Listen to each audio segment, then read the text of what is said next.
Et bonjour à tous, bienvenue dans ce troisième rendez-vous du cycle réhabilité qui est dédié du coup à la question de réhabiliter, ce n'est plus une option. C'est vrai que c'est doit être une question fondamentale et qui méritait d'être traitée ainsi et un petit peu comme un slogan, c'est-à-dire trop souvent on s'est rendu compte à la préparation l'année dernière de ce cycle que la question de la réhabilitation était encore un peu traitée à la marge et qu'on avait, dans le secteur de la construction, toujours la tendance à détruire puis reconstruire, hein, plutôt que de faire avec l'existant. Donc, d'où l'idée d'aborder ce cycle ainsi. Donc, ce troisième rendez-vous est dédié à la question de la réhabilitation en site occupé. C'est-à-dire quelles sont réellement les spécificités liées à la présence des occupants et du coup, comment on agit en action avec ça. Donc, je pense que tu peux passer à la slide d'après. On va faire une petite introduction, c'est-à-dire l'idée, c'est de vraiment laisser la place à nos intervenants pour qu'ils puissent s'exprimer, que vous ayez le temps de poser vos questions et qu'on soit assez confortable. Une rapide présentation d'Ecopolis. Bon, si vous étiez là, les autres rendez-vous, vous nous connaissez, donc on va faire assez rapide. Et puis pour ceux qui nous connaîtraient pas, voilà l'essentiel à savoir sur nous. Donc on est une association qui aujourd'hui compte 17 salariés. On a un centre de ressources pour l'aménagement et la construction durable en Île-de-France. Notre but, c'est de contribuer à la montée en compétences des professionnels du secteur. Donc, pour cela, on utilise 4 actions fondamentales, c'est-à-dire la mission, l'action d'information. Donc, on a un centre de ressources, ça se matérialise sur notre site internet qui s'appelle ecopolis.fr. C'est-à-dire qu'on fait une veille de l'information du secteur, on la collecte et on essaie de la diffuser aux professionnels au travers de différents biais, que ce soit notre infolettre, des mailings, des événements, des publications, voilà. Donc, si vous ne connaissez pas notre site, je vous invite à vous y connecter. On est un centre de ressources, mais qui fait aussi de la formation. Donc, on est organisme de formation officiel, c'est-à-dire pour ceux à qui cela parle, nous sommes un organisme de formation Calliope, c'est-à-dire qu'on fait la formation professionnelle. On a aujourd'hui un catalogue qui est assez, qui se développe, parce que c'est une action finalement assez récente dans l'histoire de l'association, mais du coup avec des thématiques autour de l'économie circulaire, des matériaux biosourcés, la question justement de la conception durable d'un bâtiment, la ventilation naturelle, etc. Donc, vous pourrez retrouver notre catalogue de formation du premier semestre, sachant que là, on va travailler à l'élaboration des nouvelles formations pour le second semestre. Donc, bientôt, vous trouverez aussi un contenu un peu plus étoffé. Donc, ces formations peuvent se faire sur catalogue ou sur mesure, c'est-à-dire qu'on est en capacité aussi de monter des formations pour vos équipes en intra. On a aussi une mission d'accompagnement. Donc là, c'est notre volet un peu plus opérationnel. On accompagne des opérations d'aménagement et de bâtiments au travers de la démarche quartier bâtiment durable francilien. Pour vous en dire vraiment 2 mots très rapides, c'est un accompagnement de projet qui vise justement à faire en sorte de contribuer à la progression des projets, c'est-à-dire que le projet qui est finalement livré soit la meilleure version de lui-même. Pour cela, on accompagne les projets, ça peut aller de la phase, programmation, conception, enfin programmation et consultation pardon, jusqu'à la phase exploitation qui elle est du coup, se situe 2 ans après la livraison du projet. Donc si vous voulez en savoir plus, on vous en dira 2 mots à la fin parce qu'on a quelques actualités sur ce point, donc je vous en parlerai tout à l'heure.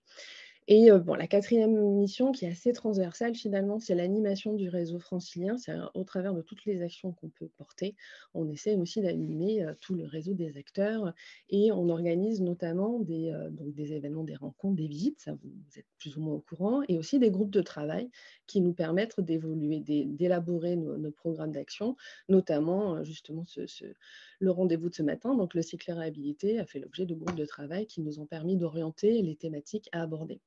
Ce qui me permet de vous parler justement du cycle de réhabilité, pour vous dire que celui-ci est le 10e, donc il s'inscrit vraiment dans une série qui dure depuis plusieurs années, donc sur lesquelles nous avons abordé différentes thématiques. Donc je vous invite, tous ces séminaires-là font l'objet de contenus, que ce soit des replays ou alors des supports ou tout un tas de contenus et qui permettent en fait d'en savoir plus sur ce qui a été abordé. Vous retrouvez ça sur notre site. Je ne l'ai pas dit, mais je suis accompagnée ce matin par et je ne me suis même pas présentée en fait, je vais peut-être le faire rapidement. Je suis Brigitte Fernandez, je suis responsable du pôle ressources et formation chez Ecopolis. Et je suis accompagnée ce matin par Morgane Bess, qui est chargée de mission dans le pôle que je supervise. Et elle vous mettra au fur et à mesure de la matinée des liens dans le chat. Donc, vous pourrez retrouver notamment les liens pour accéder directement au contenu dédié à la réhabilitation sur notre site internet. Vous pourrez, je termine là-dessus pour vous dire, donc je vous disais au tout début qu'il s'agit du 3e rendez-vous. Donc, vous allez pouvoir retrouver les replays des 2 premiers rendez-vous normalement, ils sont déjà sur le site, sauf si tu me contredis, Morgane, mais je crois que c'est le cas. Voilà, donc vous pourrez aussi vous remettre à jour par rapport à ce qui s'est dit depuis le début de l'année sur ce cycle. Donc ce matin, nous accueillons en fait 3 intervenants. Donc, nous avons le CEREMA qui va nous présenter un rapport, en fait, une étude qu'il a menée justement sur la question des opérations de bâtiments en site occupé. Une publication assez récente puisque de mémoire, elle a été, je crois, publiée fin 2022. Donc ça semblait hyper pertinent de les faire intervenir pour qu'ils vous présentent ce rapport. Donc ce sera Julie Ploussel et Noémie Simon qui prendront la parole dans quelques instants. Bonjour à toutes les deux. Nous aurons dans un deuxième temps un retour d'expérience de la RIVP, donc c'est Claire Simon qui viendra nous présenter ceci, c'est-à-dire toute l'expérience que la RIVP a pu avoir dans la réhabilitation et dans des opérations de logement social, du coup, en site occupé. Et nous avons invité Maxime Hugonnet de Bouygues Construction à venir nous présenter la démarche Énergie-Spron, donc il prendra la parole dans un 3e temps. Donc 3 temps de présentation et 3 aussi temps de questions, c'est-à-dire que vous aurez après à chaque présentation un petit temps pour poser vos questions ou voilà, pour qu'on puisse y répondre. Donc ça me permet juste de vous dire que n'hésitez pas à utiliser le fil de discussion pour poser vos questions. Et puis en fonction du temps imparti, peut-être vous pourrez directement, on vous laissera la parole en direct pour les poser. Voilà. J'ai cru entendre quelqu'un parler, je ne sais pas si c'est toi, Morgane, qui voulait ajouter quelque chose. Non, je crois que c'est Maxime qui... Non, c'est moi qui avais pris la parole pour dire bonjour. Voilà. Ah, pardon, bonjour à tous. Écoutez, je pense qu'on peut directement passer à la première intervention.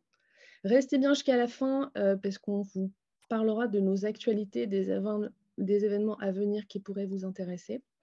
Donc voilà, je laisse la parole à nos 2 intervenants du CEREMA. La présentation s'affiche et je coupe mon micro. Bonjour à tous. Julie Pouessel, je suis accompagnée donc, de Noémie Simon. Nous travaillons toutes les deux, enfin qui se présentera après, hein, je laisserai la parole à Noémie. Donc nous travaillons toutes les deux au CEREMA, qui est un centre d'études et d'expertise publique sous tutelle notamment du ministère de la Transition écologique. Donc nous menons des études et des expertises sur de nombreux domaines en lien avec la transition écologique, dont le bâtiment. Et donc, si nous sommes ici, c'est merci à Ecopolis qui nous a conviés pour vous présenter de façon très synthétique notre rapport que nous avons publié l'année dernière sur les opérations de bâtiments en site occupé. Donc, pour ma part, je suis chef de projet en gestion de patrimoine immobilier sur les thématiques exploitation-maintenance, mais également maîtrise d'ouvrage, car j'ai passé une bonne dizaine d'années au ministère des Armées à faire de la maîtrise d'œuvre et de la conduite d'opération. Donc, moi, je suis plutôt sur les aspects réglementaires et techniques. Et donc, Noémie, je te laisse te présenter. Oui, donc moi, je suis chargée de projet en usage du bâtiment. Et voilà, j'ai plutôt une expérience sur les démarches d'économie d'énergie en associant les occupants, donc sur les démarches d'accompagnement au changement. Donc, nous allons vous présenter de façon très synthétique les principales caractéristiques et points de vigilance d'une opération en site occupé par rapport à une opération de rénovation classique dans un bâtiment complètement vide. Donc, on ne va pas aborder tous les points en lien avec la rénovation, on n'a pas le temps, vraiment juste les points de vigilance liés au fait qu'on soit en site occupé. Pardon. Donc, devant les pénuries en énergie, les objectifs de neutralité carbone, le dispositif éco-énergie tertiaire, etc., il est de plus en plus nécessaire de rénover le patrimoine bâti, notamment tertiaire. Ce type d'opération tend à s'accroître, sinon à se généraliser. C'est un peu ce que disait Madame Fernandez tout à l'heure. Qui dit bâtiment en activité dit occupant. Or, il n'est pas toujours possible de vider complètement un bâtiment pour en réaliser la rénovation partielle ou totale, bien que ce soit évidemment préférable. Une opération de rénovation est en soi une opération compliquée car elle réserve toujours son lot de surprises. Aussi est-il souhaitable de chercher à vider son bâtiment en totalité afin de ne pas faire subir les éventuels aléas à ces personnes. Ainsi, au montage de l'opération, il va falloir peser les pour et les contre et puis prendre une décision.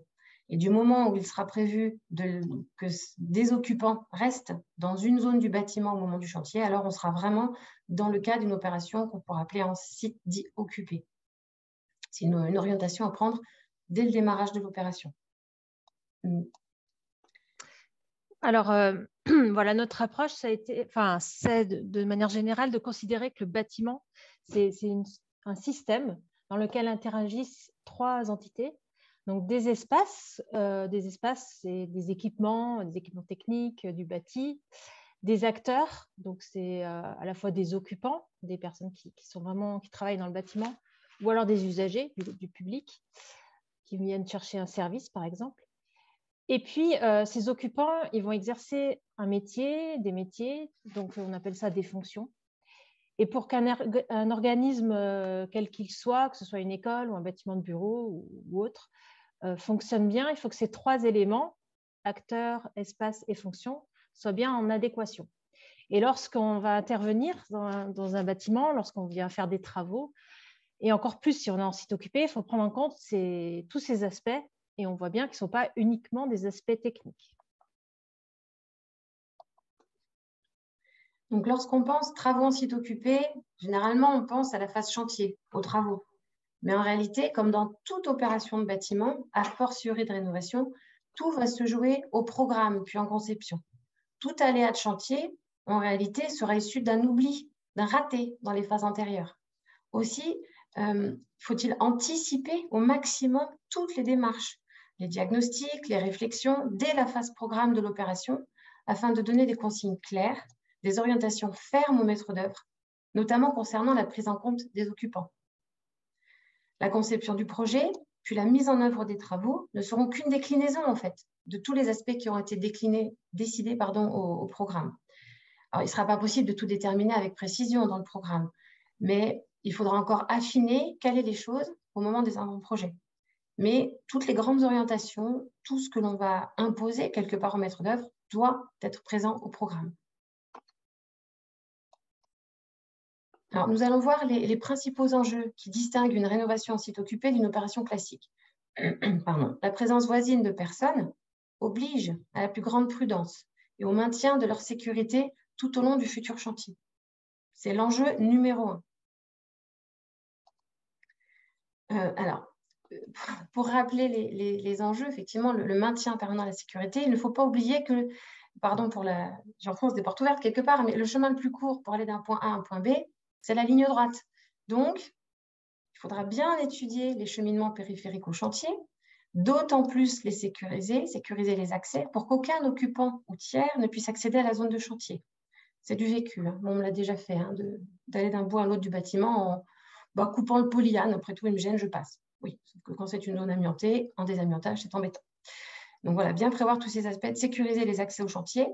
Il va falloir aussi prévoir de maintenir la sécurité, notamment incendie, des occupants dans leur travail quotidien, ceux qui resteront sur site.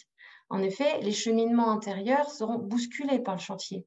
Les sorties de secours peuvent même ne plus être les mêmes, notamment. Donc, il va falloir caler tous ces aspects. Au stade programmation, on va surtout définir correctement les acteurs impliqués qui aideront à définir et lister toutes les contraintes et spécificités liées à la sécurité des occupants et des tiers. Par exemple, le maintien de la sécurité incendie avec les systèmes de sécurité incendie, maintenir le bon nombre d'évacuations, regarder tout ce qui est éventuelle contrainte d'accès au site. Il peut y avoir des personnes fragiles à proximité, etc., etc. Et donc, tous ces acteurs pourront même être mobilisés dès le stade programmation, que ce soit le chargé de prévention de l'établissement, des représentants du personnel, un coordonnateur SPS, etc. Il sera opportun d'inscrire toutes les contraintes qu'on aura pu relever dans le programme pour que le maître d'œuvre puisse les prendre en compte dès les premières étapes de conception de son projet. Les précisions seront bien évidemment apportées et totalement déclinées au plus tard à la validation de l'avant-projet détaillé. Donc, second enjeu, pour moi, les deux principaux, c'est maintenir une qualité de vie ou de travail tout au long du chantier, sachant que certains chantiers peuvent durer de longs mois. C'est long quand on travaille dans un bâtiment en chantier. Donc, cette qualité de vie, entre guillemets, pendant le chantier va se décliner selon deux aspects. Premièrement, la continuité de travail ou d'activité des occupants et limiter les nuisances. Pour ce faire, il va falloir limiter les nuisances. Donc, au stade programme, cela va consister à recueillir de façon aussi détaillée que possible les besoins et spécificités des occupants en termes de continuité de service. En des exemples classiques, on peut citer la continuité d'alimentation électrique, le chauffage, l'adduction d'eau dans les sanitaires, les courants faibles pour les ordinateurs, les téléphones, etc. Mais on va aussi voir, on peut aussi lister les modes dégradés acceptables. Il ne faut pas rêver, on sera en mode dégradé. Donc, il faut voir ce que l'on peut, ce qui est tolérable pour l'utilisateur et de ce qui ne l'est pas. Ça permet de placer le curseur et de s'adapter en fonction. Après, il peut y avoir des besoins plus spécifiques, selon si, par exemple, on a un data center, des archives, un site hautement opérationnel, ça arrive. On pourra devoir prévoir la construction de systèmes en miroir, planifier des coupures de fluide, programmer plusieurs mois à l'avance, des bascules. Peut-être qu'on aura des travaux préparatoires à mener dans des bâtiments annexes, etc. Voilà, tout cela doit être calé avec précision dès le démarrage de l'opération et au plus tard pendant la conception. Donc, tout ceci va nécessiter une organisation. Pour recueillir tous ces besoins, il va peut-être falloir mener des entretiens, par exemple, avec des représentants des occupants. Parfois, pourquoi pas, organiser des groupes de travail dédiés. On peut aller jusque-là. Peu importe les moyens, ce qu'il faut, c'est que ce soit bien fait. Dans tous les cas, il faudra de toute façon ne jamais oublier de tracer les décisions qui ont été prises. Ça permettra de fiabiliser la démarche et si jamais il y a un souci, de savoir quelle erreur a été commise. Et donc, tout ceci devra, je sais, je martèle, j'insiste, être retranscrit dans le programme et puis ça pourra aussi être valorisé, du coup, dans le recrutement du maître d'œuvre, dans son mémoire technique, par exemple. On peut lui demander d'expliquer comment il compte s'y prendre pour prendre en compte tous ces aspects, notamment au niveau phasage, installation provisoire. Ça permet de mettre l'accent sur ces points-là et que le maître d'œuvre les prenne vraiment en compte dès la remise de son offre. Donc, la continuité de travail, ça passe également par une limitation au maximum des nuisances, qu'il s'agisse de l'exposition au bruit ou de poussière, etc. Donc, tous ces points qui seront listés au programme feront l'objet d'exigences auprès du concepteur et donc seront étudiés et décrits dans les avant-projets en correspondance avec les exigences du programme. Et donc, forcément, pardonnez-moi, j'ai fait une bêtise. Voilà, ça y est. Et donc, le deuxième aspect pour la continuité de travail, ça va être le phasage d'une opération. Forcément, il va falloir déplacer les gens à un moment ou à un autre. Donc, la détermination du phasage d'une opération en site occupé, c'est quelque chose de complexe, ne serait-ce que parce que c'est multifactoriel. On va d'abord avoir les aspects techniques qui vont entrer en premier lieu, où sont les réseaux, où sont les gaines techniques, etc., qui va permettre de déterminer le zonage pour le coup, puisqu'on ne va pas forcément pouvoir isoler toutes les parties du bâtiment en maintenant les fluides. On pourra également réfléchir aux activités non déménageables ou qu'il faudra recréer en miroir ailleurs, en attendant de faire une bascule, que ce soit un data center, des archives, maintenir un accueil du public, etc., etc. Et les aspects purement liés au déménagement devront être étudiés dès le démarrage aussi, avant même la validation des avant-projets. Il faudra limiter au maximum le nombre de déménagements, réfléchir à la durée effective aussi des mouvements des gens pendant les travaux, combien de temps il leur faut pour déménager de l'aile est à l'aile ouest, par exemple, quels travaux préparatoires, etc. Donc, tout ceci devra faire l'objet d'être bien réfléchi en amont pour être calé au plus tard en phase de conception. Et donc, tout le travail lié aux besoins de continuité de service et au mode dégradé admissible qu'on aura réalisé avec les occupants permettra de nourrir cette réflexion sur le phasage spatio-temporel du futur chantier. Et donc, encore une fois, j'insiste, toutes ces exigences devront être listées dans le programme pour qu'elles soient bien prises en compte par le maître d'œuvre.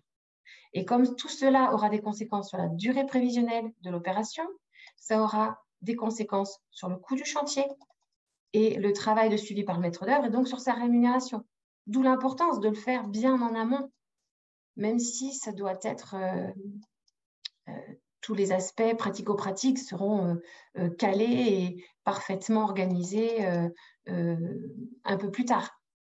Mais les grands principes permettront de bien dimensionner notamment le marché de maîtrise d'œuvre et les aspects financiers de l'opération.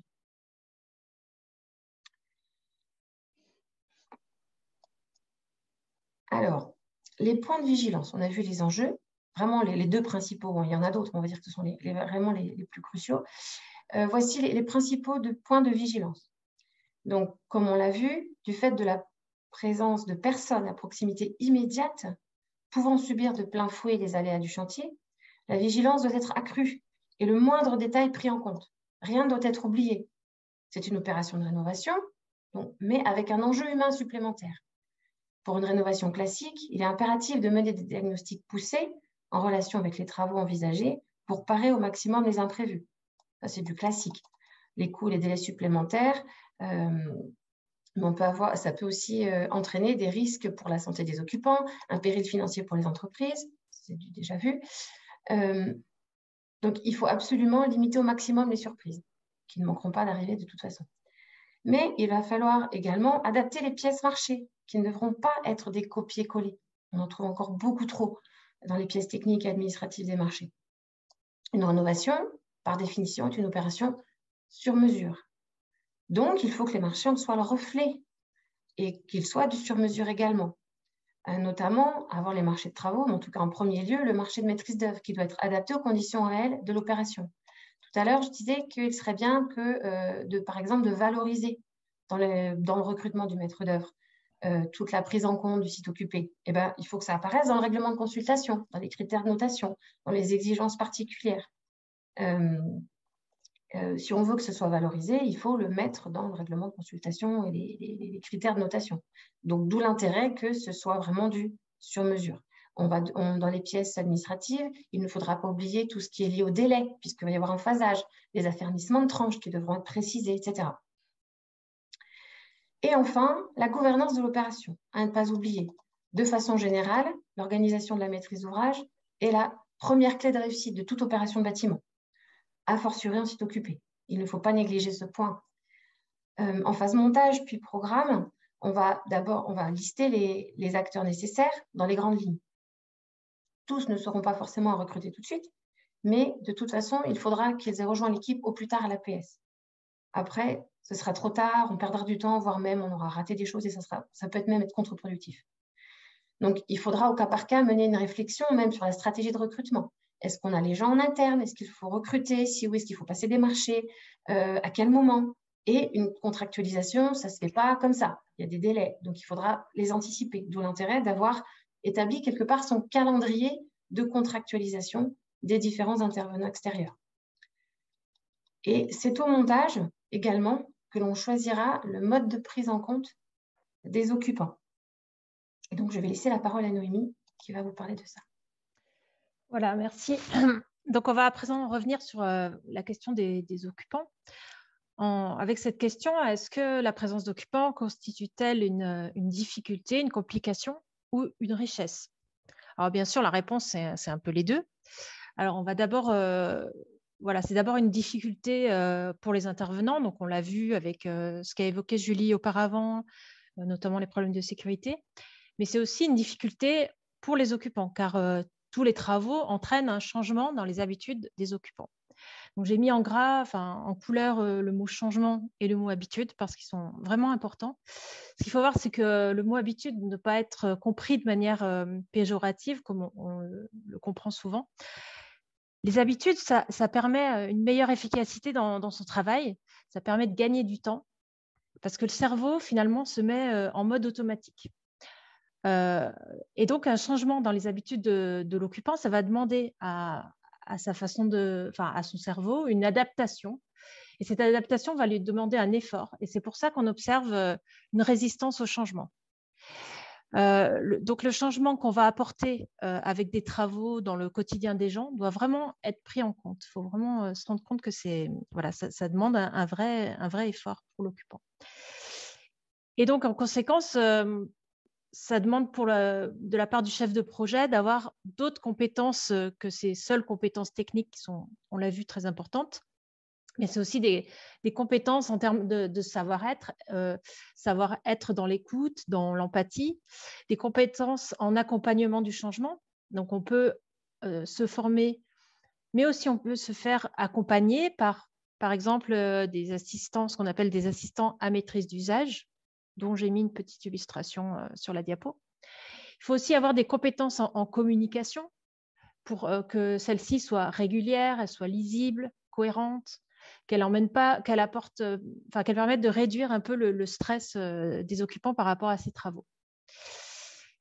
Et finalement, la clé pour éviter les freins au changement, la meilleure solution, ça va être d'impliquer réellement l'occupant dans le projet. Et cette modalité d'implication est à définir dès le démarrage. Donc, Julien en a un peu parlé. Voilà, c'est dans le mode de gouvernance, savoir un peu comment on les implique. Est-ce qu'on va faire une consultation générale? Est-ce qu'on va choisir un référent par service ou par type de métier? C'est donc à définir vraiment dès l'amont aussi. Sur la diapo suivante, donc on va voir aussi que la présence d'occupants, ça peut être considéré, et heureusement, comme une richesse, parce que déjà, la connaissance de l'usage, puisqu'on est vraiment sur un bâtiment occupé, ça va nous permettre de réaliser un bâtiment adapté sans dysfonctionnement. Et ces dysfonctionnements, c'est vraiment un surcoût pour le maître d'ouvrage. Ces dysfonctionnements peuvent entraîner un inconfort, une mauvaise configuration spatiale qui ne va pas être adaptée aux métiers, aux fonctions qui sont exercées par les personnes. Et ça peut entraîner une baisse de productivité, du stress, de l'absentéisme, du turnover, et tout ça, c'est des coûts. Il peut y avoir aussi des difficultés pour l'entretien et la maintenance du bâtiment. Donc, si on regarde la photo en haut à droite, on est dans un hall d'accueil de commissariat. Et par exemple, on se dit que si on avait interrogé les services d'entretien et de maintenance, si on avait associé le gestionnaire dans la gouvernance, peut-être que ça aurait permis d'alerter sur la pose de luminaires. En fait, c'est des luminaires comme ça. La pose de luminaires qui sont peut-être compliqués à entretenir ou coûteux à entretenir, des vitrages assez hauts qui sont également pas évidents à entretenir, et tout ça, ça entraîne des coûts, encore une fois. Donc voilà, et on peut parler aussi de travaux de reprise si les choses ont mal été faites, de moins de performance énergétique. Tout ça, c'est des coûts. Donc la prise en compte de l'usage, elle est importante, et elle peut se faire par l'observation, par une consultation, on peut faire un questionnaire, mais également par des entretiens, par une association dans la gouvernance de l'opération, on l'a vu. Et cela se traduit en phase programme par des recommandations sur les aspects confort, par des schémas fonctionnels qui vont permettre de signaler quels espaces doivent être reliés entre eux physiquement ou visuellement, quels espaces doivent être équipés d'un accès sécurisé, etc. Donc, diapo suivante. Voilà, merci. Et donc, l'implication des occupants est à rechercher à toutes les phases du projet. Et quand on dit, alors petite parenthèse, quand on dit occupants, il faut bien penser à tous les occupants, à la fois les agents, les salariés, mais aussi les services supports, comme on l'a vu pour le gestionnaire technique, les intervenants extérieurs, par exemple les sociétés de maintenance, pour que ce soit facile pour eux d'intervenir sur les équipements, les personnels d'entretien, etc. Et même les élèves, on le voit sur la photo, avec des élèves qui visitent le chantier de leur école en rénovation. Donc, en phase programme, cette implication des occupants peut se réaliser via un diagnostic partagé. Donc, vraiment, un diagnostic en marchant, on peut parcourir le bâtiment, noter qu'est-ce qui est positif dans le bâtiment, qu'est-ce qui fonctionne bien, qu'est-ce qui est moins bien.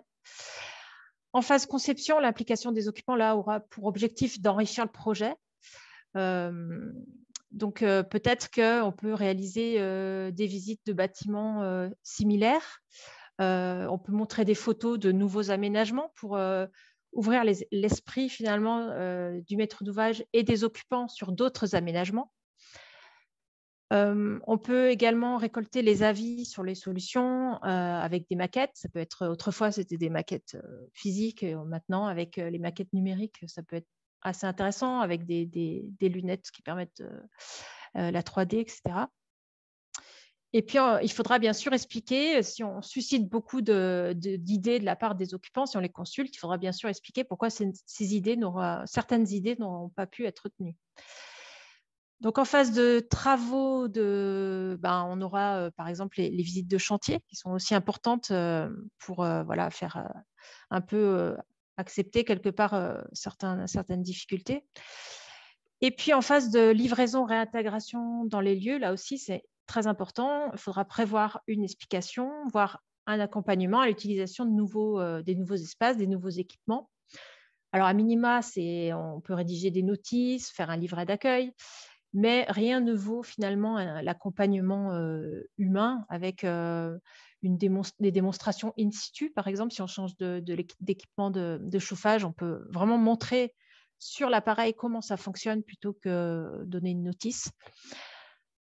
Et encore une fois, en fonction du degré de changement, on pourra faire appel à des compétences extérieures comme un assistant à maîtrise d'usage.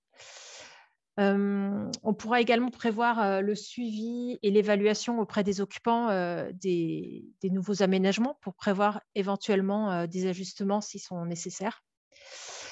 Et puis aussi, à la fin, il faut bien penser à fêter la livraison aussi, organiser un moment de convivialité, c'est également très important. Donc, on voit bien là, ici, que c'est tout au long du projet qu'il faut impliquer les occupants, qu'il faut essayer de les impliquer en tout cas. Et voilà, il faut penser aussi au moment où il ne se passe rien du point de vue des occupants, parce qu'on est en phase d'étude, par exemple, et bien maintenir la communication auprès d'eux. Donc, en conclusion, on a mis une petite conclusion. Aucune opération n'est identique, mais encore plus en rénovation en site occupé. Et puis, j'ai envie d'ajouter, comme a beaucoup insisté Julie, c'est vraiment en amont qu'il faut prévoir finalement toutes les contraintes de l'opération. Donc, pour en savoir plus, vous avez accès à notre rapport d'étude qui est sur un site qu'on appelle Ceremadoc, où on retrouve tous les documents, les rapports d'études et les publications du Cerema. Donc, on vous a mis l'adresse du Ceremadoc et puis également l'adresse précise du document. Et puis, voilà, vous avez nos contacts si jamais vous voulez en savoir plus. Merci. Très bien. Merci Noémie, merci Julie pour cette présentation. Morgane vous a mis normalement le lien direct justement vers le site mentionné par Noémie pour que vous puissiez retrouver la publication. Morgane, je crois qu'on a quelques questions, je vais te laisser les poser. On va essayer de répondre de manière assez rapide. On a un petit peu déjà débordé sur le timing initial, mais on va prendre le temps de répondre à ces questions. Effectivement, alors on a une première question de Damien qui effectivement dit que la sécurité est un sujet délicat, notamment quand la rénovation inclut un gros sujet mise en sécurité, donc par exemple quand il manque des escaliers de secours, quand il y a une absence de coupe-feu, de désenfumage des escaliers, etc. Et donc il vous demande si vous avez un point de vue à ce sujet. Alors c'est vrai que c'est difficile de répondre de façon générale, c'est pas, comme on disait, c'est du sur-mesure, mais il faut absolument se faire aider du départ, avoir un coordinateur SSI, puis avec le chargé de prévention du site. Si c'est un ERP, on peut se faire aider par un pompier, par exemple. Des fois, ils le font. Chez nous, au Cerema, typiquement, notre établissement, notre bâtiment, c'est un pompier qui nous assiste au quotidien. Et puis, demander à l'équipe de maîtrise d'œuvre du départ que dans le groupement, il y ait quelqu'un qui a ses compétences. Après, je n'ai pas de solution technique là, précise, ça dépend de la configuration du site, c'est comme tout, hein, c'est sur mesure. Mais il faut absolument avoir d'où l'intérêt d'avoir les bons acteurs du départ. Okay. Pour soulever le problème, parce que ça ne vient pas forcément tout de suite, et ensuite le prendre en compte et y réfléchir collégialement. Je ne sais pas si ma réponse est satisfaisante. Ok, merci. Peut-être que si jamais Damien a besoin de précision, il peut aussi soit prendre la parole, soit sinon préciser la question dans le chat. Et on a une deuxième question de Élise, notre collègue chez Ecopolis. Donc vous en avez parlé, hein, les CCTP, les marchés de maîtrise d'œuvre et des entreprises sont des étapes très importantes. Et justement, est-ce que vous avez des outils ou des références qui permettraient justement d'avoir des closiers types qui pourraient aider les maîtres d'œuvre et les maîtres d'ouvrage à justement avoir des marchés bien rédigés? Hélas, non, mais ce n'est pas les premiers à nous poser la question, donc peut-être qu'il faudrait qu'on s'y mette. Non, après, je sais que alors pour les marchés de travaux, le CCAG Travaux, c'est un très très bon outil, pour ne rien oublier. Et puis, même dans le marché de maîtrise d'œuvre, d'ailleurs, sans citer le CCAG Travaux, parce qu'on ne peut en citer qu'un, on ne peut pas citer de CCAG, mais on peut recopier des clauses, par exemple, si on veut que ce soit pris en compte. N'oubliez pas de tout. Non, malheureusement, le CEREMA n'a pas produit d'outils de ce type-là. Pas encore. Très bien, merci pour vos réponses. Je vous propose peut-être qu'on passe à la deuxième, au retour d'expérience, et donc on va donner la parole à Claire Simon de la RIVP. Claire. Oui, bonjour à toutes et tous. Vous m'entendez bien? Oui, c'est très bien. Alors, je commence le partage.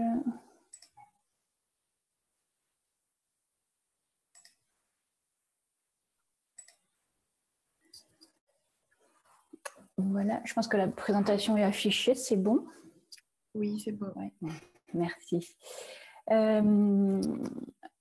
Alors, je vais commencer par me présenter rapidement et présenter la RIVP. Mais je voulais juste dire un mot par rapport à la présentation de CEREMA, puisqu'on n'a pas eu l'occasion d'échanger avant, mais vous allez voir qu'il y a pas mal de choses finalement sur lesquelles on se rejoint. Moi,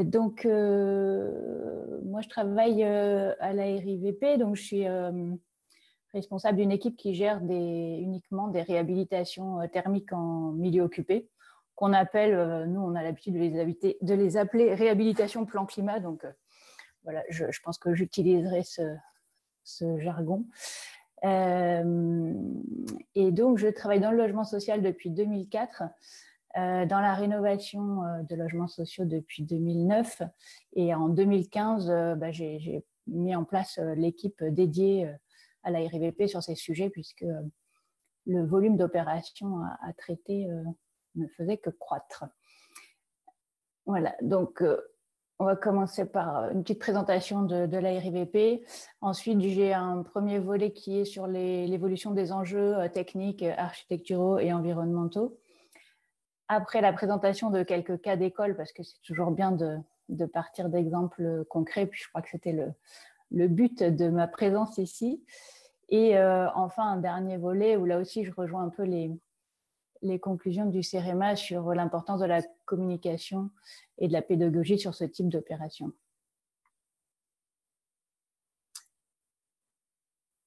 Donc la RIVP, c'est un bailleur social dont la ville de Paris est actionnaire à 80%. On gère 65 000 logements à 90% sur Paris. 200 000 m² d'immobilier d'entreprise aussi, des pépinières et des incubateurs principalement. 1700 commerces, nous sommes 1200 collaborateurs. Et côté maîtrise d'ouvrage, on a 300 opérations en cours. Donc là, j'inclus tout, donc le neuf, les acquisitions d'immeubles et la rénovation. Et sur ces 300, on a 120 réhabilitations plan climat, donc nos réhabilitations thermiques en site occupé. Et puis là, on a fait une petite étude récemment et on voit que sur ces réhabilitations thermiques, en moyenne, on gagne 32% de charge. Donc ça, j'y reviendrai par la suite. C'est bien. Ce serait bien de faire au-delà, mais c'est déjà une économie conséquente. Sur notre patrimoine, donc nos immeubles sont assez variés puisqu'on a des tailles qui vont de 7 à 600 logements. On est dans Paris principalement, ça je l'ai expliqué, donc une zone urbaine dense, assez contrainte. Et sur les époques de construction, ça va du XVIIe siècle à nos jours. Donc, bien sûr, sur les rénovations plan climat, on intervient sur les plus anciens. Et là, on commence à rénover le patrimoine des années 80, parfois 90, parce que c'est vrai qu'on n'était pas forcément très bon thermiquement à cette époque-là. Les premières opérations ont été financées en 2010. On a créé donc une équipe en 2015 pour faire face à ce volume d'opérations. Et voilà, on est vraiment sur une augmentation depuis, puisque l'équipe est passée de 5 personnes à 16 aujourd'hui. Et les projets ont aussi évolué, ça on va le voir dans la suite, ainsi que l'attractivité du métier. C'était assez difficile de recruter en 2015, 2016, 2017, et puis petit à petit ça a changé, et on voit que sur les postes de chef de projet maintenant, j'ai des candidats qui veulent faire de la rénovation, et même de la rénovation en site occupé, ce qui était vraiment pas le cas avant. Alors, sur les enjeux techniques, architecturaux et environnementaux des projets, alors j'ai fait une présentation assez générale pour essayer de recenser un peu tout ce que regroupe ces projets qui sont assez complexes. Bon, on pourra peut-être aller dans le détail sur certains exemples ou dans les questions. Donc, dans les enjeux techniques, j'ai recensé l'amiante et le plomb, puisque ça, c'est des contraintes, on en a parlé tout à l'heure, en termes de sécurité. Ça demande de faire des SAS, donc des zones qui sont interdites aux occupants des immeubles, parfois de reloger certains occupants quand l'amiante est dégradée, ou le plomb, ou quand on a des logements qui sont parfois trop petits. Et évidemment, il faut faire beaucoup d'explications, de pédagogie dans ces cas-là. Ensuite, on a des enjeux qui sont liés aux caractéristiques de l'existant, étant donné la variété des immeubles qu'on rénove. On a des sujets qui sont liés soit à l'architecture du bâtiment, donc des murs rideaux, des beaux windows, puisque souvent on remplace les menuiseries extérieures, des composantes importantes en thermique. Et c'est vrai que plus ces menuiseries sont grandes et plus elles sont communes à plusieurs étages, et plus c'est complexe. Notamment l'architecture des années 80 est très, très créative sur les menuiseries. Donc, on a vraiment des menuiseries, des formes très, très variées. Autre type de bâtiment, c'est les bâtiments plus anciens où on a des façades à pans de bois, et là, on a parfois des surprises une fois qu'on est en travaux, parce que les pans de bois, on ne les voit pas. Donc, c'est quand on commence à traiter les ravalements ou qu'on rentre dans certains logements qu'on découvre des désordres sur les façades et les planchers. On a eu un cas récent où il a fallu d'un seul coup reloger 12 familles, puisque la façade nécessitait un traitement beaucoup plus important que prévu au départ. Voilà, et puis les problèmes structurels.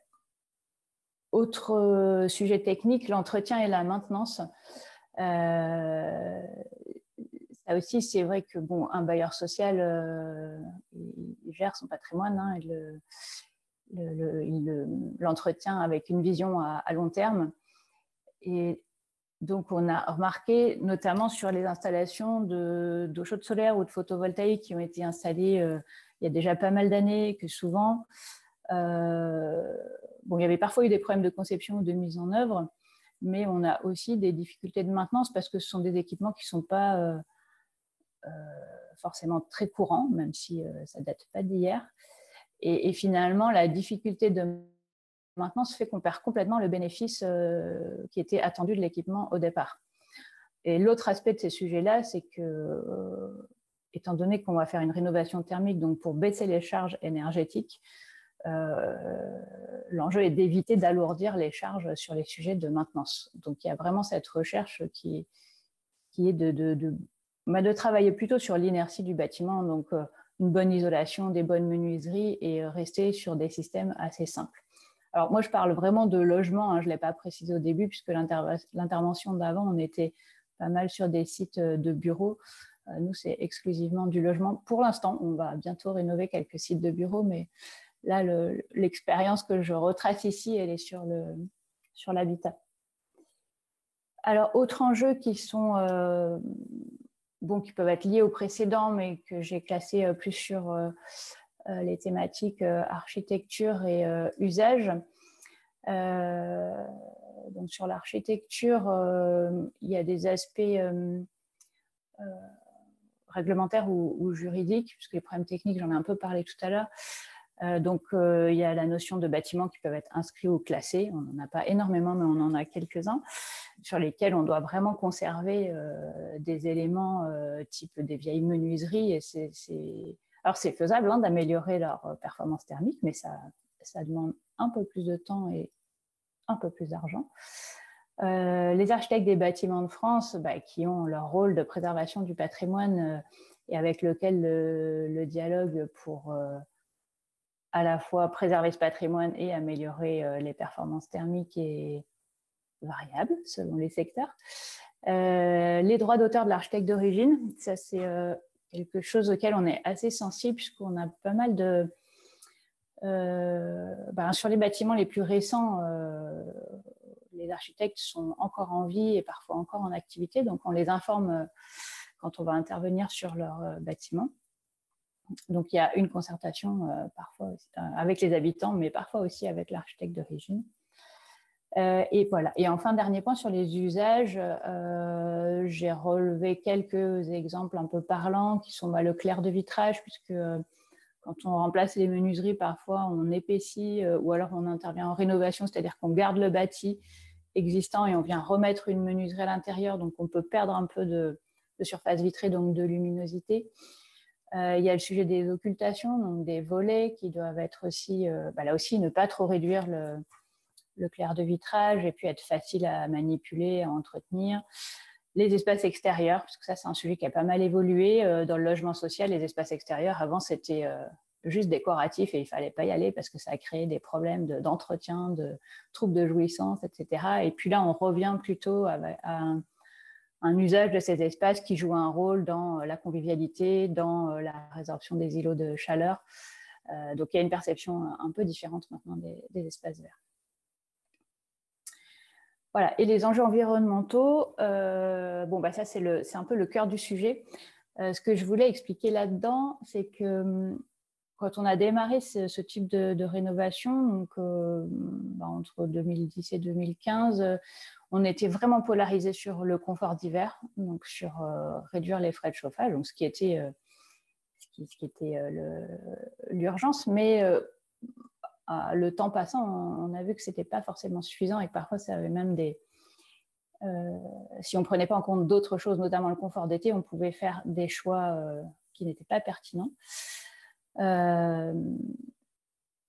Donc les grandes interventions, c'est bien sûr, j'en parlais tout à l'heure, l'inertie du bâtiment, donc isoler les façades, la toiture, remplacer les menuiseries extérieures. Et puis l'autre partie qui est d'intervenir sur les systèmes, donc ventilation ou chauffage. Une des difficultés qu'on a, c'est qu'on travaille avec la méthode THCX, qui est une méthode qui permet de faire les études thermiques et d'estimer les charges avant et après travaux. Donc c'est comme ça que sont bâtis les opérations et les scénarios de travaux qu'on réalise. Cette méthode est un peu différente du DPE, et le DPE, c'est le diagnostic de performance énergétique qu'on doit joindre au bail de location. Et je pense que tout le monde a entendu parler là, des étiquettes sur lesquelles on ne pourra plus louer, donc les bâtiments E, F, G, on ne pourra plus les louer dans les années à venir.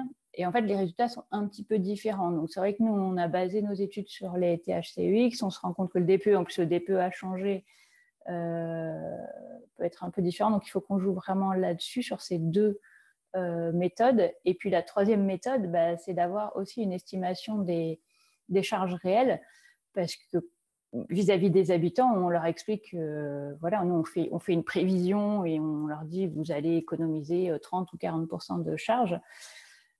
Mais ça, c'est la théorie. Et dans la réalité, entre les usages, l'orientation des logements qui ne sont pas tous sur les mêmes façades, on va avoir des gros écarts. Et ça, c'est un élément important de la communication, de la pédagogie. Et c'est un élément qu'on a vraiment du mal à mesurer, surtout quand on est en chauffage individuel. Voilà. Donc, dans l'évolution, ensuite, on a eu la prise en compte du confort d'été, avec des choix de matériaux un peu différents. les occultations. Donc ça, c'est vraiment le sujet clé, c'est prévoir des occultations, puisqu'il y a pas mal de bâtiments qui n'ont pas de volets. Alors la création de balcons, c'est quelque chose qui prend un peu plus d'ampleur là, puisque bon, je pense que c'est un effet, c'est le confort d'été, mais c'est aussi l'effet confinement, c'est-à-dire qu'on a de plus en plus besoin d'avoir un espace extérieur. Bon, et créer des balcons en milieu occupé, c'est pas toujours simple, puisque c'est des travaux de structure, et donc ça crée pas mal de nuisances sonores et d'incidences techniques. Autre évolution, c'est la prise en compte des émissions de gaz à effet de serre, donc le bilan carbone, en fait, qui nous a conduit à évoluer de plus en plus vers les matériaux biosourcés. Donc, pendant des années, on a posé des menuiseries extérieures en PVC parce que c'était beaucoup plus simple pour l'entretien. Et puis là, on revient aux menuiseries bois, puisque en bilan carbone, c'est meilleur. L'évolution la plus récente, c'est le réemploi. Donc, depuis 2021, on fait aussi des tests sur le réemploi. Les filières sont en train de se créer. Donc, c'est vrai que c'est encore pas à échelle industrielle, mais il y a une grande mobilisation, une grande motivation des équipes, à la fois internes et externes. Donc, c'est un sujet qui fédère vraiment et qui permet de faire évoluer les projets. Et c'est vrai qu'en rénovation, on fait quand même beaucoup de déchets. Enfin, d'ailleurs, en chantier de bâtiment en général, mais en rénovation, on jette beaucoup de choses, et c'est assez satisfaisant de se dire qu'on va peut-être trouver une deuxième vie pour tous ces matériaux. Et en parallèle de tout ça, on a aussi des sujets de préservation de la biodiversité, donc travailler sur les économies d'eau, parce que là aussi, on s'est beaucoup polarisé sur l'énergie, mais l'eau, c'est aussi un volet sur lequel il faut travailler et qui est beaucoup plus lié aux usages. Donc là aussi, le volet concertation, communication sera déterminant. Et les sujets de végétalisation, des imperméabilisations, voilà, je passe vite, puisque sinon, je n'aurai pas le temps de faire tous mes exemples. Donc, les quelques cas d'école que j'ai choisis parmi nos récentes, plus ou moins récentes réalisations, pour vous donner un petit aperçu de ce qu'on peut faire et des difficultés qu'on peut rencontrer et des solutions qu'on a pu mettre en œuvre. Donc, cette opération, je l'ai mise parce que c'est la première opération qu'on a engagée dans la démarche BDF, et d'ailleurs, ça faisait partie des premiers projets quand BDF s'est créé en Île-de-France. Donc, c'est un petit immeuble des années 80 dans le 18e, rue Georgette-Agut. On avait une crèche aussi dans le bâtiment, donc un planning un peu contraint, puisque la crèche avait une date d'ouverture fixe. Des beaux windows, là, que vous apercevez, donc un travail sur les menuiseries à faire en simultané sur 2 ou 3 niveaux.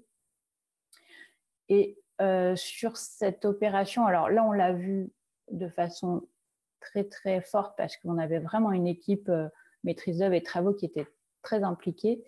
Mais c'est vrai qu'on le constate généralement sur les opérations de cette taille-là. C'est petit, donc tout le monde se connaît assez vite. Donc la communication et la pédagogie, elle se fait de façon assez naturelle. Les habitants hésitent moins à passer au bureau de chantier. Pour l'équipe pour l'entreprise, c'est assez simple de repasser dans tous les logements sur lesquels elle a fait des travaux dans la journée. Donc, en général, on a quand même moins de problèmes de réclamation ou d'incompréhension de la part des occupants sur ces types d'opérations. Donc, bon, moi, ce que j'en tire comme conclusion, c'est que la communication réelle, parlée en face à face, c'est quand même la plus efficace. Pardon. Alors là, on est sur un autre type d'opération, les Marc Chagall dans le 13e arrondissement. C'est un immeuble de 110 logements construit à peu près en 90 et qui est... alors le bâtiment est toujours composé d'ateliers d'artistes. Il n'est pas complètement occupé par des artistes maintenant. Donc, vous voyez des grands volumes, donc des appartements qui sont presque tous en duplex avec des baies vitrées qui font une double hauteur et avec un peu de présence d'amiante. Donc, bon, cette opération, elle était partie sur du milieu occupé classique au départ.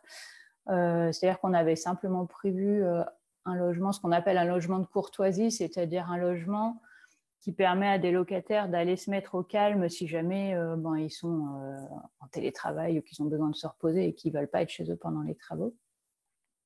Mais sinon, les travaux étaient faisables en maintenant les personnes chez eux, sauf quand les mesures Covid sont arrivées, où là, en fait, on a dû cumuler les SAS, les confinements un peu liés à l'amiante lors de la dépose des menuiseries et les mesures Covid. Et donc là, ça devenait trop contraignant de faire tout ça dans le même espace. Donc finalement, au redémarrage du chantier, puisqu'il avait démarré un peu avant, en mai ou juin 2020, on a dû procéder par des opérations de tiroirs, donc pour toutes ces grandes menuiseries, reloger les personnes, donc trouver un logement complémentaire dans l'opération et 2 logements vides. Heureusement, on a pas mal de patrimoine dans ce quartier, donc on a trouvé 2 autres logements vides dans un immeuble à proximité. Et puis, on a géré des déménagements pour des périodes de 3 semaines à peu près, le temps que ces menuiseries soient remplacées. Donc ça, c'est aussi une autre logistique et une nécessité d'information vraiment habitant par habitant avec un planning le plus précis possible. Et ça allonge un petit peu les délais de chantier, forcément. Autre cas, alors ça, c'est Porte de Vincennes, c'est un HBM, ce qu'on appelle les habitations bon marché. Donc, c'est les immeubles en briques qui sont beaucoup sur le boulevard des Maréchaux à Paris, qui ont été construits dans les années 20 ou 30. Sont des patrimoines de grande taille. Là, on est sur 600 logements. Ce sont des ensembles de 300 à 600 logements. Pour lesquels la ventilation mécanique contrôlée, VMC, n'existe pas. Donc, c'est vrai que quand on intervient sur ces bâtiments, on n'isole pas les façades puisqu'on est sur un matériau noble, pérenne, la brique, donc on ne va pas recouvrir la brique. Donc, on travaille essentiellement sur les menuiseries, l'isolation de la toiture et puis du plancher haut des caves. Et la ventilation. Le sujet, c'est que la ventilation est... pour faire passer des gaines de ventilation en milieu occupé, on essaye de réutiliser des conduits existants, ça évite de faire des percements partout avec des habitants à l'intérieur. Et donc, on a plutôt une chance, c'est-à-dire qu'on avait des colonnes vide-ordures sur ces immeubles. Les colonnes vide-ordures, on a plutôt tendance à les condamner puisque ça pose des problèmes de sécurité incendie, d'hygiène, parce que ça transmet bien les cafards et les souris, ces colonnes. Donc, voilà, on est plutôt sur la condamnation. Donc, c'est l'opportunité de réutiliser les conduits pour passer ces gaines de ventilation.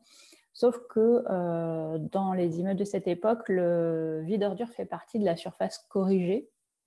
Alors, je ne vais peut-être pas rentrer dans le détail, mais en tout cas, la surface du loyer est calculée en fonction de la surface de l'appartement.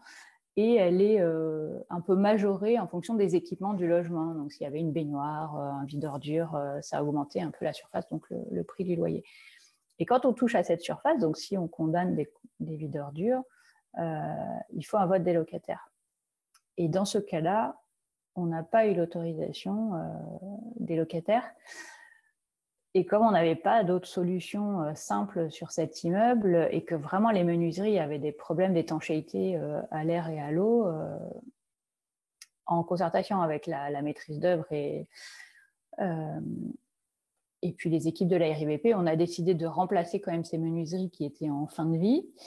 Et pour compenser l'impossibilité de faire de la ventilation mécanique, de faire de la ventilation naturelle. Donc la ventilation naturelle existait dans ces bâtiments, mais souvent elle avait été un peu bouchée, il y a des petits percements en façade, donc on a remis en service ces ventilations naturelles et on a remplacé les menuiseries. Et puis quelques mois après la fin des travaux, on a commencé à avoir des problèmes d'humidité, de moisissure dans une dizaine de logements, puis une trentaine. Là, en fait, on est à 10% des logements touchés. Donc, comme on a une deuxième tranche à faire, on va se servir de cet exemple pour faire un peu plus de pédagogie vis-à-vis des locataires, mais on va devoir réintervenir sur cet immeuble pour régler ce problème de VMC. Donc, ça, c'est vraiment une expérience un peu douloureuse, mais en même temps qui est... comme le sujet de la ventilation mécanique est quand même un sujet assez sensible en ce moment sur sur Paris, c'est intéressant de voir aussi ce qui se passe quand on n'en fait pas. Même s'il y a peut-être d'autres solutions. Hein, comme on le disait tout à l'heure, chaque bâtiment est différent et il faut faire du sur-mesure. Donc, on sait qu'on a des cas où on a d'autres solutions que les colonnes vides ordures, par exemple, pour passer ces gaines de ventilation.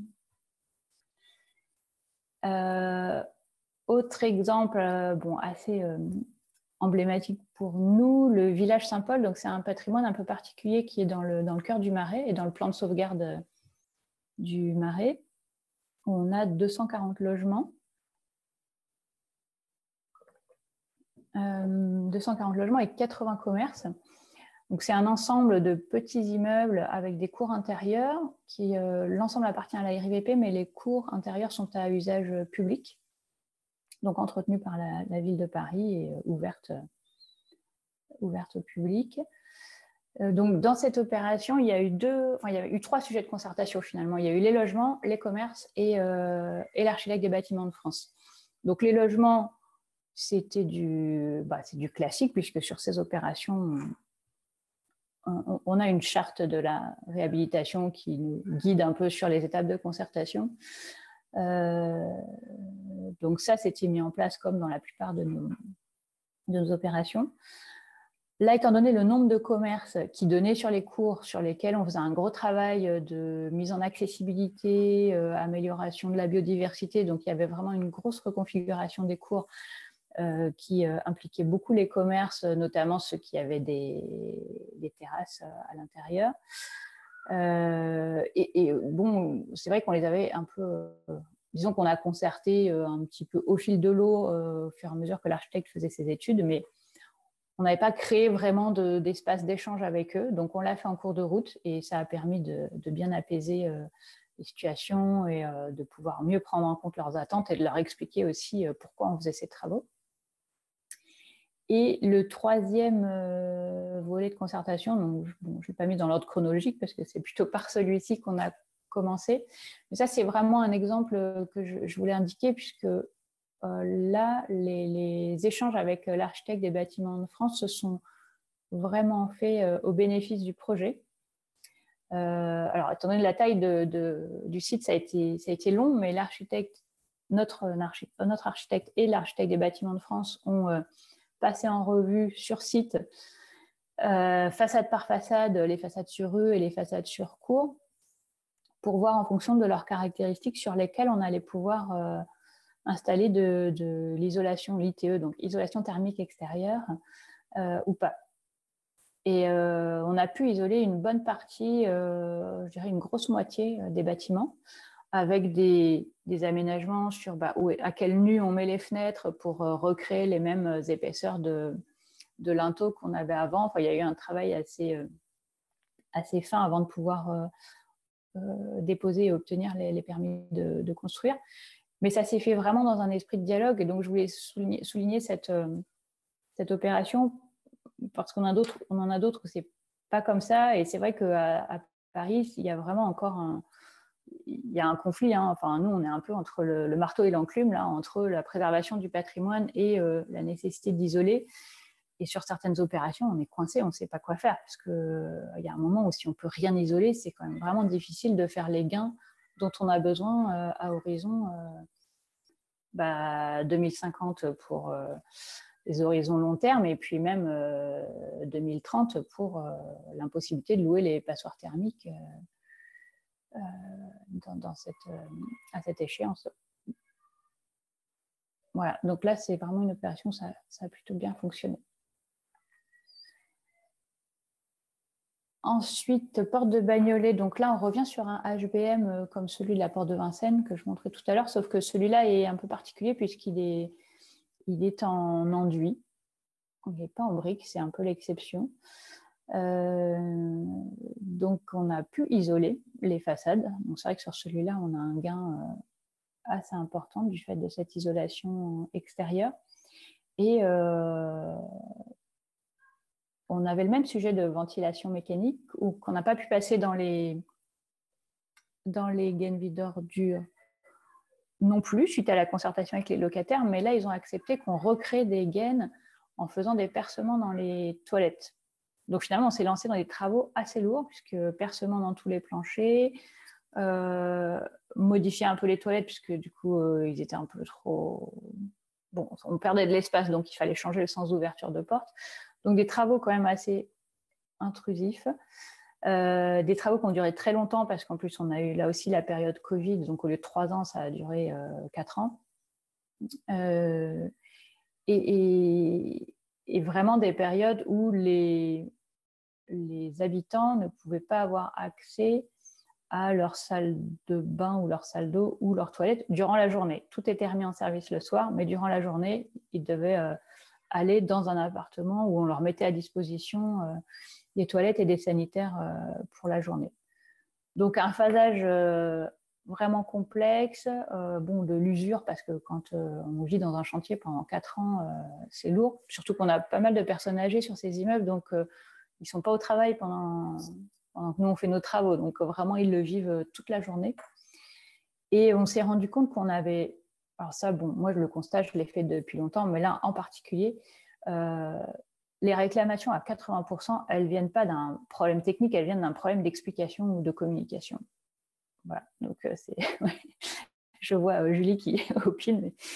Et donc là, l'expérience qu'on a fait sur cette opération, c'est en cours de chantier, on a rajouté une personne, alors c'était dans l'équipe de la maîtrise d'œuvre, parce qu'il y avait la bonne personne à ce moment-là, qui a fait des permanences sur place, mais toutes les semaines, et qui est passée 3 jours par semaine. Elle passait voir les logements dans lesquels on avait fait des travaux dans les jours précédents, pour aller expliquer aux personnes où ils en étaient, qu'est-ce qui allait se passer, s'il y a quelque chose qu'ils ne comprenaient pas, pourquoi c'était comme ça.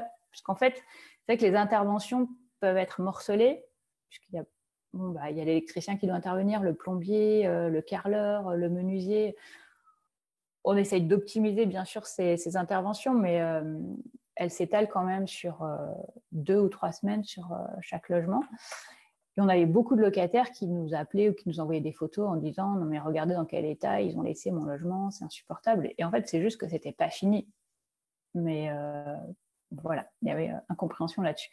Et le fait de mettre une personne qui avait qui était vraiment le profil idéal, puisque c'était quelqu'un qui avait une formation d'architecte, mais qui s'était aussi formé aux outils de communication, d'intelligence collective, ça a vraiment fonctionné. Et ça a calmé complètement en tout cas toutes ces réclamations qui étaient liées à de l'incompréhension. Et donc ça, c'est vraiment quelque chose qu'on va reproduire sur les futures opérations de grande taille. Voilà, j'espère que je ne suis pas trop longue. Donc, il me reste le dernier point sur la communication, la pédagogie, les enjeux sociaux. On en a déjà un petit peu parlé au fil des exemples, mais dans les grandes lignes. Donc, les évolutions. Nous, quand on a commencé ces opérations, donc en 2010-2011, on a négocié avec les représentants de nos locataires une charte de la réhabilitation, avec un peu le minimum obligatoire en termes de communication, concertation, mais c'est plutôt de la communication. Donc, on a une réunion avec tous les locataires en phase conception, une en phase travaux. On a 3 courriers aussi qu'on envoie à différentes étapes. Il y avait tout un paragraphe sur la façon de prévenir avant les travaux, donc les avis de passage, le traitement des réclamations. Voilà. Ces réunions, j'ai noté les réunions en visio, parce que c'est vrai qu'à partir de 2020, on a commencé à faire ces réunions en visio, et au début, on s'était dit que ça n'allait pas fonctionner, et finalement, c'était pas si mal, puisque les gens se sont beaucoup habitués à la visio, et moi, j'ai trouvé qu'on avait plus d'interactions, parfois sur des réunions en visio que sur des réunions en présentiel. Peut-être que c'est moins impressionnant de prendre la parole comme ça. Le chat permet aussi de poser des questions de façon un peu plus discrète. Ça peut être plus simple pour certaines personnes que de prendre le micro dans une assemblée de 20, 30 ou 100 personnes. Voilà. Donc, dans ces réunions, on était vraiment plutôt sur de l'information descendante, quoi, de la RIVP vers les habitants, et souvent polluée par le poids de l'historique de l'immeuble, Donc des sujets qui n'avaient rien à voir avec notre projet, mais des sujets de maintenance ou des sujets même d'incivilité sur la voie publique, qui avaient besoin de sortir. Donc ça, c'est vraiment un élément à prendre en compte aussi dans la communication, c'est purger ce qui pollue finalement l'esprit des gens pour pouvoir passer à autre chose. Alors après, comment on est passé de l'information à la concertation? Au début, on a proposé de la concertation quand on avait un sujet qui faisait débat, sur lesquels on n'était pas d'accord avec les locataires ou les locataires n'étaient pas d'accord entre eux. Donc, par exemple, des histoires de contrôle d'accès ou d'espace extérieur. Donc là, on proposait un atelier. Ensuite, on a proposé l'atelier spontanément quand on a vu qu'il y avait des sujets qui pouvaient être intéressants de discuter avec les locataires. On a utilisé des pieds d'immeubles aussi pour faire multiplier les échanges, puisque dans nos grandes réunions là, en plénière, on n'arrivait pas forcément à toucher tous les habitants, puisqu'on a un taux de participation qui est en général de 30%, donc c'est pas énorme. Autre évolution, là aussi, ça rejoint la présentation de tout à l'heure, l'importance de l'amont du programme. Mais alors, le programme, nous, il s'affine dans la première phase de la maîtrise d'œuvre, ou ce qu'on appelle le diagnostic. Et c'est vrai que les habitants étaient impliqués plutôt en phase avant-projet. Donc là, on est en train de tester des enquêtes vraiment au tout début de la phase conception, soit sur place, soit avec des outils numériques. Là, j'ai mis l'exemple de Wouter qui permet de faire des sondages ou de récolter des questions même avant les réunions pour les rendre un peu plus interactives. Voilà, donc cette évolution qui est en cours, là, c'est de mettre la communication plus en amont. Et puis le renfort en phase chantier, ça j'en ai parlé tout à l'heure sur le cas de Bagnolet. C'est vrai qu'il faut vraiment expliquer énormément. C'est pas simple pour nous aussi. Hein. Je vais en parler là le jargon, c'est pas simple de passer le message. Oui. Excusez-moi Claire, si vous pouvez accélérer. On a ouais, c'est la dernière page. Donc toucher tous les habitants, diversifier les supports, puisqu'effectivement on ne touche pas tout le monde selon le type de communication. Faire attention au vocabulaire. Il y a des termes qui nous paraissent évidents à nous et qui ne le sont pas pour des personnes qui ne travaillent pas dans le bâtiment. Écouter, traiter les sujets parasites, éviter les longues périodes sans info, ça a été dit aussi tout à l'heure. Il y a des moments où nous on n'arrête pas de travailler, mais pour le locataire, ils ne le voient pas, donc ils ont l'impression qu'ils ont été un peu oubliés. Et effectivement, l'approche qu'on essaye d'avoir maintenant, là, ça fait 2-3 ans qu'on travaille sur ça, c'est faire de cette contrainte, puisque c'est une forte contrainte le milieu occupé, mais d'en faire une force, et donc de voir ce que les habitants peuvent nous apporter, de développer des compétences en interne, parce que c'est un métier aussi de communiquer et d'échanger avec des non-sachants, de miser sur l'intelligence collective. Donc voilà, c'est vraiment notre enjeu du moment. Et en conclusion, je dirais juste que c'est un métier très riche, très complexe, qui demande plein de compétences, qui demande du sur-mesure, comme ça a été dit tout à l'heure. Chaque bâtiment est différent, chaque locataire aussi. Donc c'est vraiment, la recette miracle qui marche partout, elle n'existe pas. Il faut vraiment la chercher à chaque fois. Et puis un métier qui évolue sans arrêt, donc qui reste passionnant et pour moi, qui a une responsabilité aussi dans la mise en œuvre de la transition écologique pour faire changer les techniques, mais aussi les réglementations et les mentalités. Voilà, j'en ai terminé, merci. Et j'attends les questions. Oui, il y a des questions. J'ai une question d'abord pour Maxime Hugonnet, parce qu'on a un peu débordé au niveau du temps.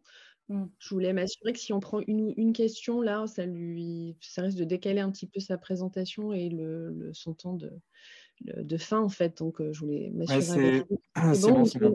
C'est bon, ou sinon on vous prend tout de suite et on prend les questions. Non, continuons sur les questions, c'est plus simple comme ça. Parfait, merci Maxime. Donc Morgane, je pense que je te laisse peut-être sélectionner une ou deux questions. On en a quelques-unes, on va peut-être pas toutes pouvoir les prendre, mais oui, effectivement. Peut-être qu'on peut en prendre une ou deux et Claire, si ça vous convient, peut-être que vous pourriez répondre aux autres par écrit dans le chat et si on a un peu le temps, on pourra aussi les traiter à la fin. Ok, Comme ça. très bien. Donc, j'ai sélectionné deux questions qui me semblent pas mal résonner avec votre présentation et puis qui peut-être celles qui sont les plus complexes à rédiger à l'écrit. Donc, c'est des questions de Baptiste qui demande si vous avez déjà réalisé de l'ITI en site occupé. Donc, il ne parle pas d'une ITI généralisée qui semble a priori difficile, mais plutôt de parties ne pouvant pas être réalisées en ITE, donc des parties en ITI localisées sur certaines façades et vérifiées en STD pour leur pertinence. Et donc, si vous avez des retours d'expérience là-dessus, dans le cas où une ITI partielle est possible, est-ce qu'il faut un vote des habitants pour la réaliser? Et puis une question secondaire qui demande justement si un vote des habitants est nécessaire pour mettre en œuvre cette ITI ou d'autres travaux. Comment ça se passe en fait? Quelle démarche de vote doit être mise en place? D'accord. C'est vrai que l'isolation intérieure, oui, j'avais prévu d'en parler aussi, mais il y a tellement de sujets que c'était compliqué. Effectivement, l'isolation intérieure, ce serait l'alternative quand on a des bâtiments qui ne sont pas isolables par l'extérieur. On en a fait très peu. Alors, on en a fait ponctuellement sur des derniers niveaux où vraiment on n'avait pas de solution, ou des cas où on a des chambres de bonne, par exemple, qu'on reconfigure. Donc là, finalement, on est en milieu vide. Je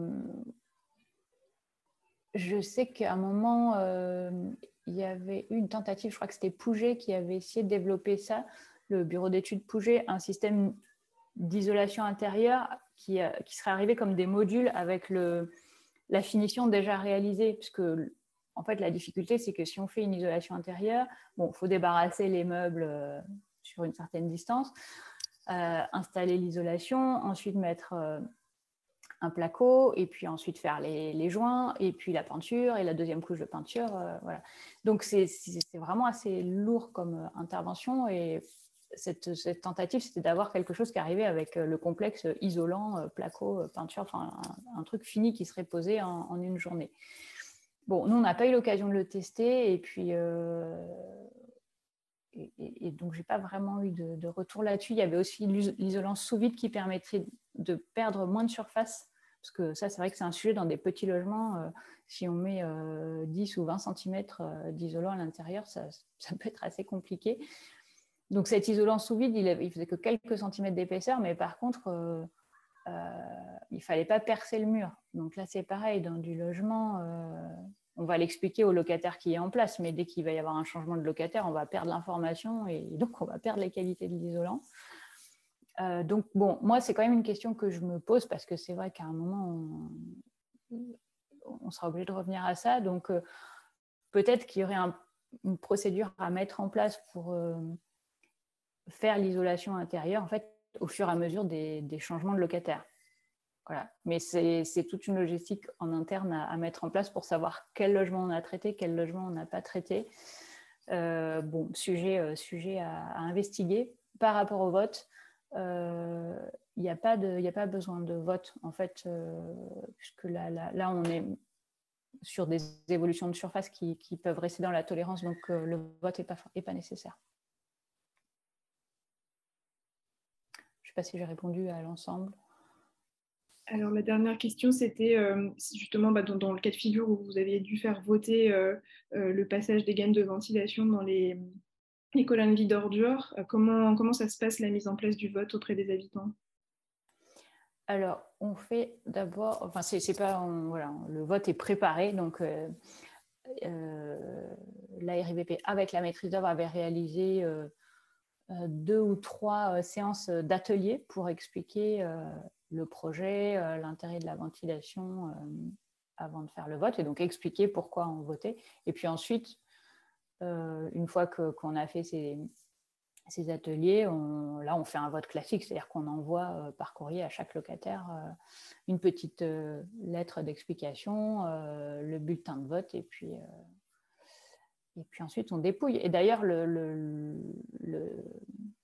le vote là avait été négatif, mais à quelques voix près. Donc on avait réussi à convaincre une bonne partie. Enfin, ça s'était joué à pas grand-chose, ce qui était d'autant plus dommage. Mais ça pose la question, ça on en a discuté justement sur nos réflexions en cours sur la concertation. Quand on concerte, il faut donner un cadre, c'est-à-dire qu'il y a des choses qui peuvent être concertées avec les habitants et il y a des choses qui sont du domaine de la sécurité ou du réglementaire et sur lesquelles il n'y a pas lieu de concerter, puisque ce sont des choix qui doivent être faits par des sachants. Et ça, ça, je pense que c'est vraiment le sujet à creuser pour faire une concertation qui soit efficace.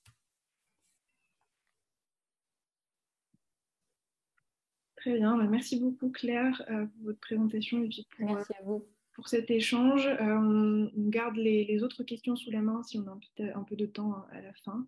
Donc je propose qu'on passe au deuxième retour d'expérience et donc on va donner la parole à Maxime Hugonet. Bonjour à tous, vous m'entendez bien? Oui.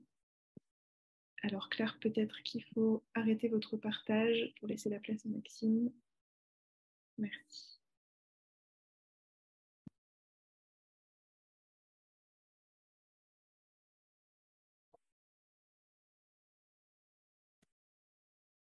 Dites-moi si c'est bon. C'est parfait. Très bien, donc bonjour à tous et merci pour votre invitation. Donc point de vue de timing, là il est 10h23. J'ai jusqu'à quelle heure pour la présentation elle-même? Alors, on avait mis une horaire de fin à 10h45, donc gardez les 20 minutes et puis on prendra quelques minutes à la fin pour des questions. Ok, super. Donc ravi de vous rencontrer. Maxime Hugonet, je travaille à la recherche et développement du groupe Bouygues Construction dans le pôle performance énergétique. Et j'ai en charge notamment la coordination de la réponse Bouygues Construction au défi Énergie-Spong.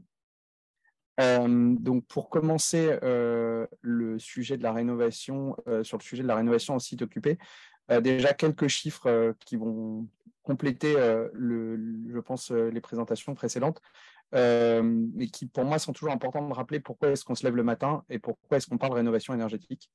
Tout simplement parce que malgré tout ce qu'on peut dire, le bâtiment reste le premier consommateur de l'énergie, avec 42% de la consommation énergétique en France, qu'il est sur le deuxième en termes d'émissions de CO2, et que, alors on adore nos amis qui font du neuf, mais si on leur laisse l'ARE 2020 pour nous régler les deux problèmes qui sont au-dessus, il nous faudra à peu près 100 ans si on prend le taux de renouvellement du parc immobilier en France moyen. Donc, ça veut bien dire que la rénovation énergétique, c'est plus le moment de se dire s'il faut le faire, mais plutôt comment on veut le faire et comment est-ce qu'on accélère. Pourquoi est-ce qu'on accélère? Ça a été dit notamment par rapport au DPE. Ça, c'est nos estimations. Si on reste en France, les accords de Paris, pour les respecter en 2050, et le fait que bientôt, il n'y aura plus de possibilité de louer ou d'acheter certains bâtiments, enfin certaines classes énergétiques, ça nous donne, si on prend en moyenne tout ce qu'on va devoir rénover dans les 30 ans qui nous restent avant 2050, c'est à peu près 1 million de logements par an. Donc là encore, le sujet, c'est oui, donc première side, c'était il nous faut rénover. Deuxième side, c'est il nous faut clairement accélérer. Et c'est pour ça que le sujet que je veux vous présenter aujourd'hui, donc peut-être que certains connaissent, c'est la démarche Énergie-Spong, dont le groupe Bouygues que je représente aujourd'hui s'est saisi. Et qui, en fait, sur l'image que je vous mets à l'écran, est un peu la prise de conscience du bâtiment sur le fait qu'il faut qu'on… voilà, comment est-ce qu'on peut faire, comment est-ce qu'on peut changer les choses si on est sûr qu'il faut à la fois rénover et accélérer ces rénovations. C'est de regarder le premier plan de l'image, on voit deux voitures, une voiture des années 60, polluante, etc., qui est transformée en une voiture électrique qui, du coup, n'émet plus de carbone. Ça vous demande une demi-journée chez votre concessionnaire, vous ramenez votre ancienne voiture, elle part à la casse, elle est recyclée et vous récupérez votre nouvelle voiture. Si vous regardez au second plan, c'est nous, le bâtiment, et vous voyez que pour passer de gauche d'un bâtiment énergivore à un bâtiment E égale 0, donc qui consomme autant d'énergie qu'il produit, on n'en est pas encore à la demi-journée. Alors, ce n'est pas parce que ce n'est pas faisable aujourd'hui que ça ne doit pas être une motivation. En tout cas, c'est celle portée par Énergie-Spong sur laquelle le groupe Bouygues veut se positionner. Et c'est déjà positionné. Si on ouvre le capot de cette démarche, globalement, c'est l'idée de se dire, et ça a été précisé notamment par le CRM, à chaque projet est unique. Ça, on ne le dira jamais, on est bien d'accord. Par contre, il est bien clair que vous pouvez nous demander à nous, les industriels, de proposer de la meilleure qualité au meilleur coût avec des meilleurs délais, mais on a besoin pour ça d'uniformiser les cahiers des charges, ce qui nous permettra de faire bénéficier donc, les projets d'économie d'échelle. Donc, unification des cahiers des charges, mais aussi agrégation des projets. Là, on a eu la chance d'avoir un super retour d'expérience de l'ARIVP. Il peut se trouver qu'au même moment, sur le territoire francilien, notamment, il y a plusieurs opérations similaires sur lesquelles on pourrait nous proposer des solutions similaires. Et donc, nous, vous savez, c'est une chaîne de valeur. Demander à nos fournisseurs de solutions de faire des meilleurs prix, etc., etc. Donc, à la fois travailler l'uniformisation et l'agrégation quand c'est possible des projets.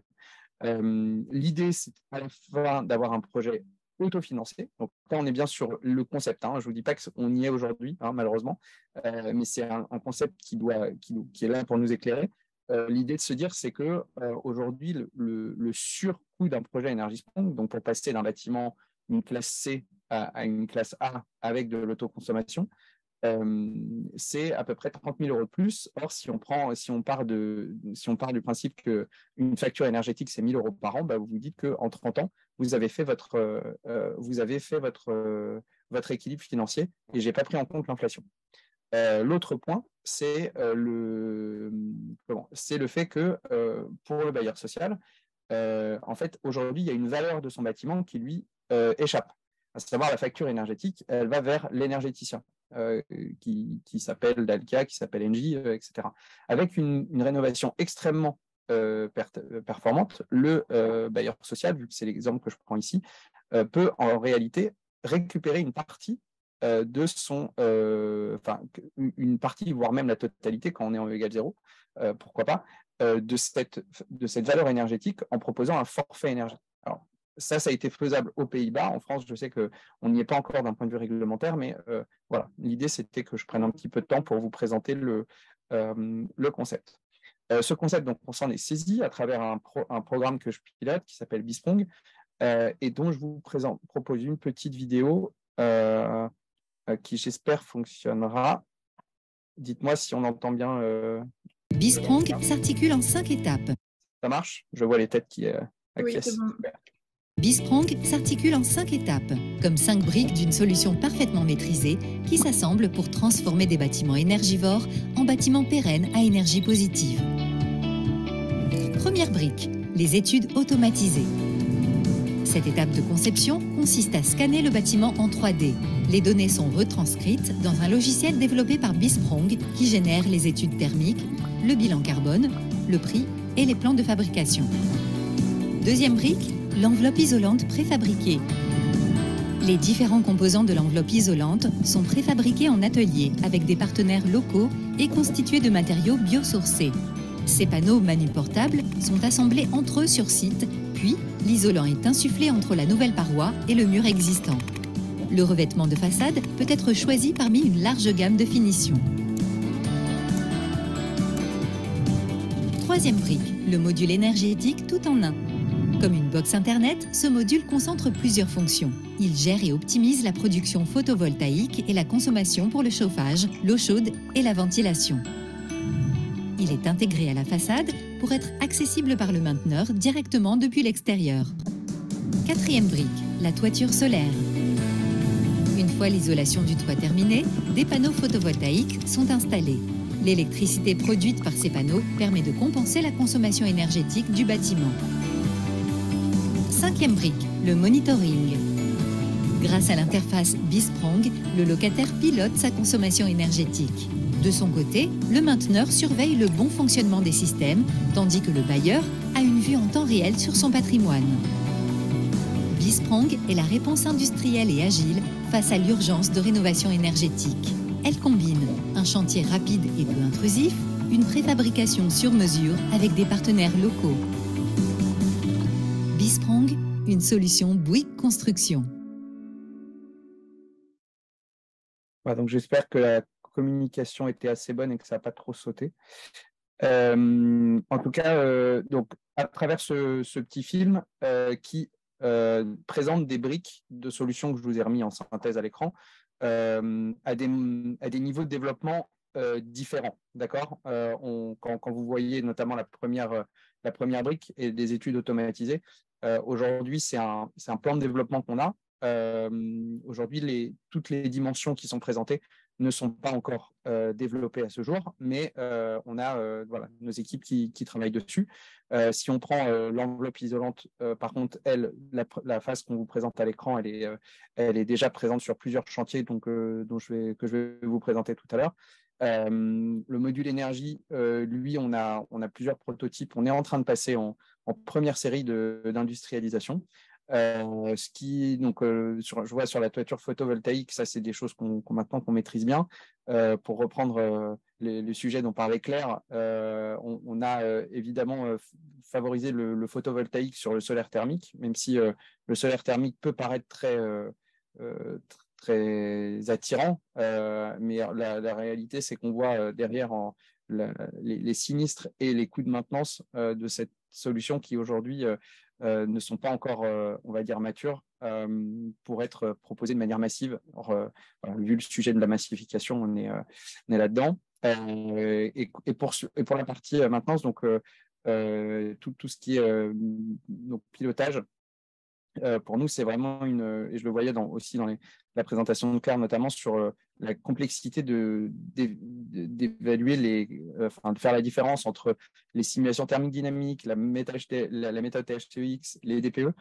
L'idée, c'est vraiment de pouvoir aller de plus en plus proche du réel, puisqu'à la fin, ce qui importe aux gens, c'est il y a le confort, etc. Mais si on veut aller sur la rénovation énergétique, il y a la facture énergétique.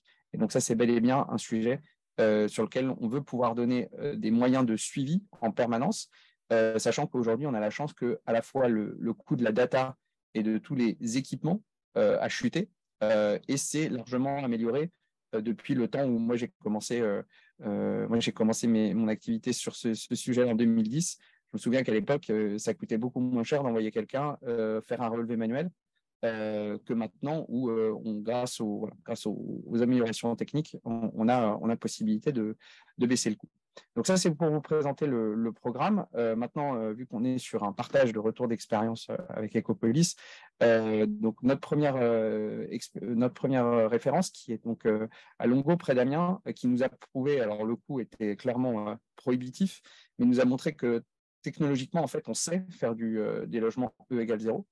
Ce qui nous a et notamment quand je disais qu'ils étaient E égale 0, en fait on avait tellement pris de sécurité technique qu'en fait on a des bâtiments extrêmement à énergie très positive, c'est-à-dire qu'ils produisent largement plus qu'ils ne consomment. Mais on va dire que c'est pas forcément ce qu'on cherche, puisqu'on cherche à équilibrer les opérations, et donc il ne s'agit pas de surinvestir dans les solutions, mais vu que c'était le premier, voilà, on a pris des sécurités.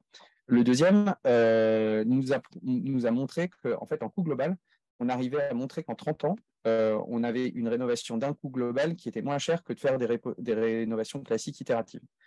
Donc ça, elle a été livrée il y a bientôt un an. Évidemment, tout ça, c'est des chantiers qui sont visitables. Là, au moment où je vous parle, en fait, on est en train de livrer 2 opérations dans le Nord assez conséquentes. Voilà, où on développe ces solutions. Ce qui est important de noter, c'est notamment dans le cadre de M avec Vilogia, on est vraiment en énergie Sprong. Sur les CAMU pour maisons et cités, là pour le coup, on a utilisé seulement quelques-unes des 5 briques qu'on vous a présentées. Par exemple, une maison et cité n'a pas souhaité équiper les logements de panneaux solaires.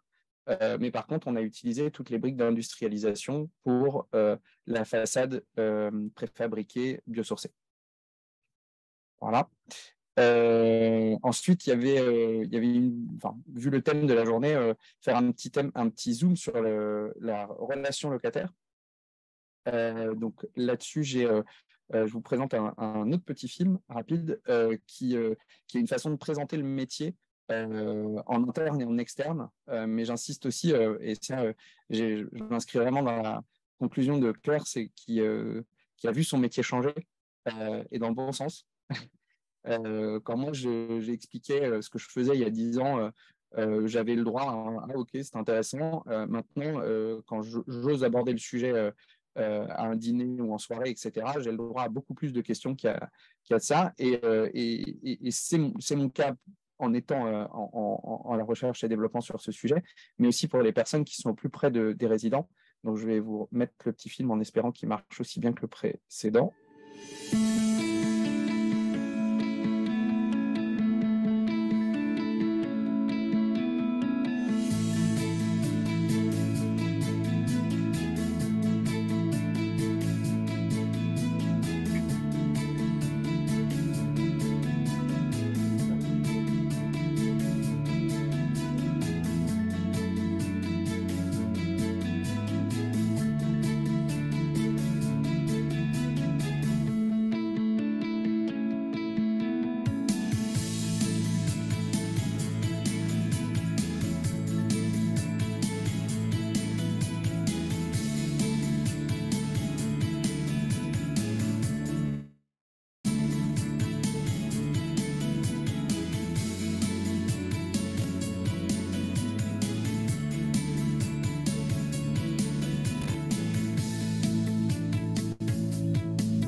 Voilà.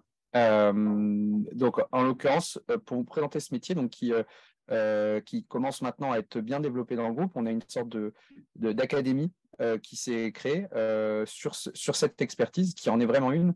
Évidemment, il y a besoin d'experts structure, évidemment, il y a besoin d'experts énergétiques, mais quand on fait de la rénovation en site occupé,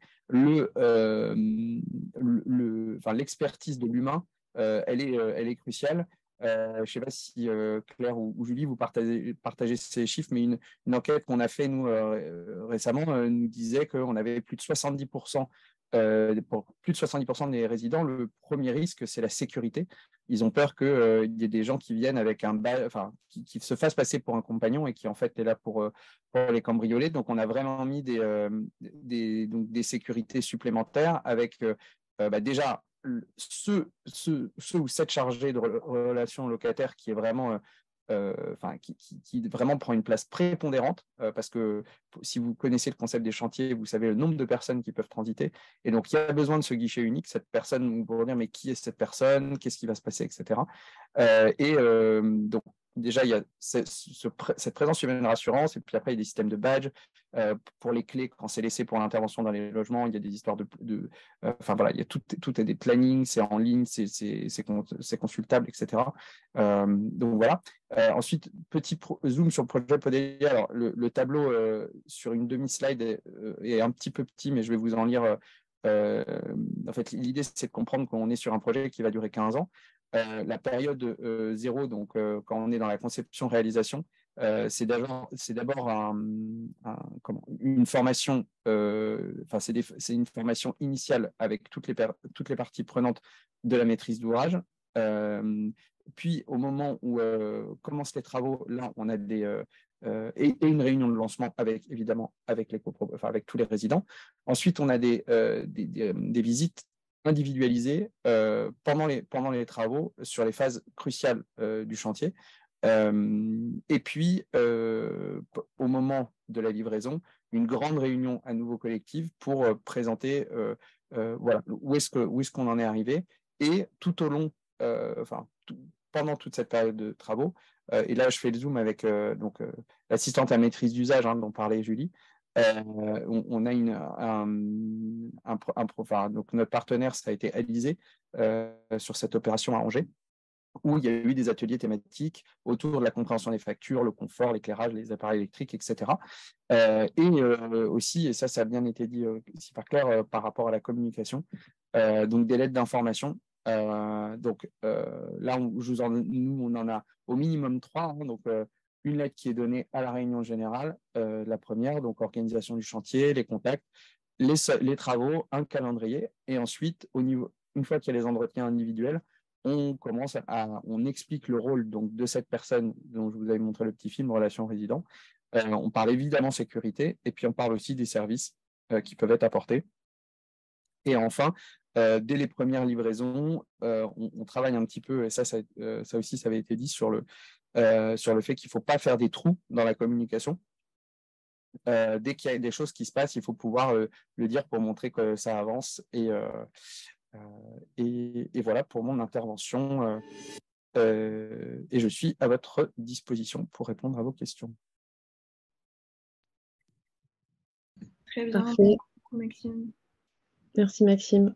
Il est 42, donc peut-être nous avons, s'il y a une réaction ou une question à poser, on peut peut-être la prendre. Sinon, on conclura. Je vais rester jusqu'à la fin. On a quelques informations à vous transmettre côté Ecopolis.